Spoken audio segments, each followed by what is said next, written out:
So here, I'm going to give you some steps on one of the hardest things that you'll ever do, but also the most healing thing you will ever do.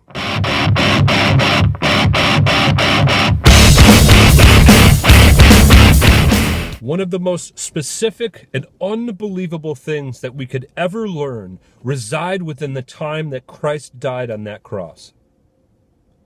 He said what? Lord, forgive them, for they know not what they do. Oof. Incredible.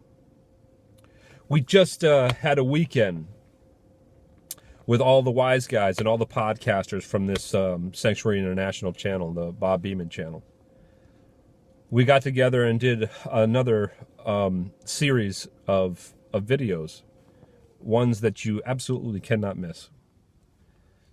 Really incredible.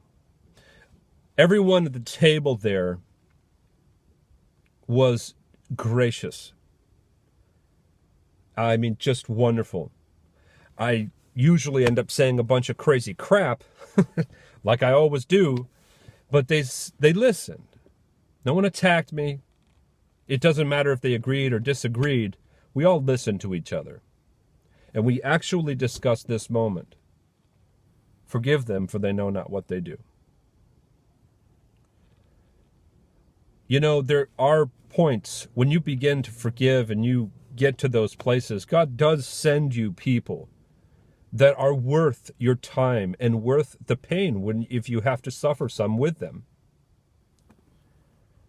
Because we are all full of failures.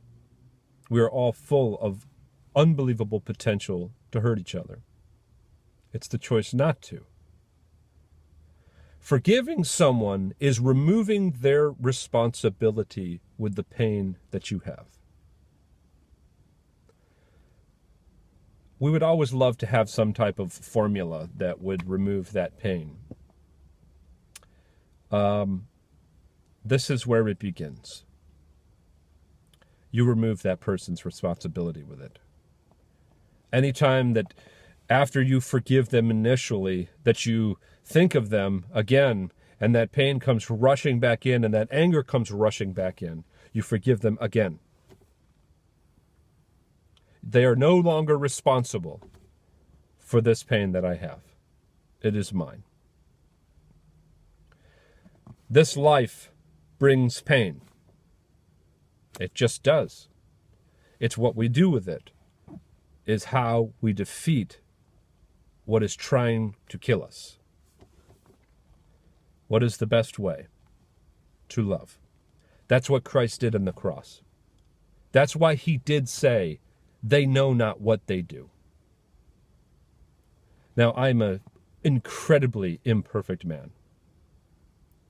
And no one owes me anything.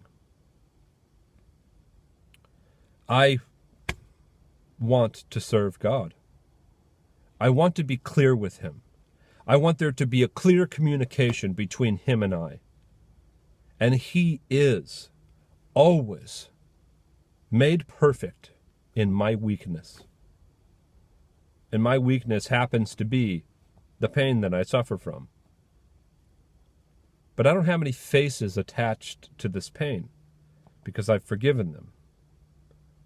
Every time I thought of this person or that person, I had to forgive them. And now what I battle within me is mine, not anybody else's. But what comes with that are miracles. I get unbelievable clarity with things. We're never promised that we're not going to have pain. How we deal with that pain is our responsibility. We give it to God, but what happens when we give it to God? Does it go away? Not necessarily. Why doesn't it go away? His power is made perfect in our weakness. We rely on him to get us through, and he does. And he showers us with love, and he showers us with wisdom on how to deal with these things, because it's going to be different for each individual person. I'm going to be talking more about this. It is such a hard and difficult subject. Forgiveness is one of the hardest things you will ever do in your life, but one of the most essential for your soul, for your entire being, to get rid of all that toxic poison. So stick with me. Please write me. Let me know how I can help. I'm trying so hard to get back to everybody. It is not easy. But I hope that you guys really get something from this. Thank you.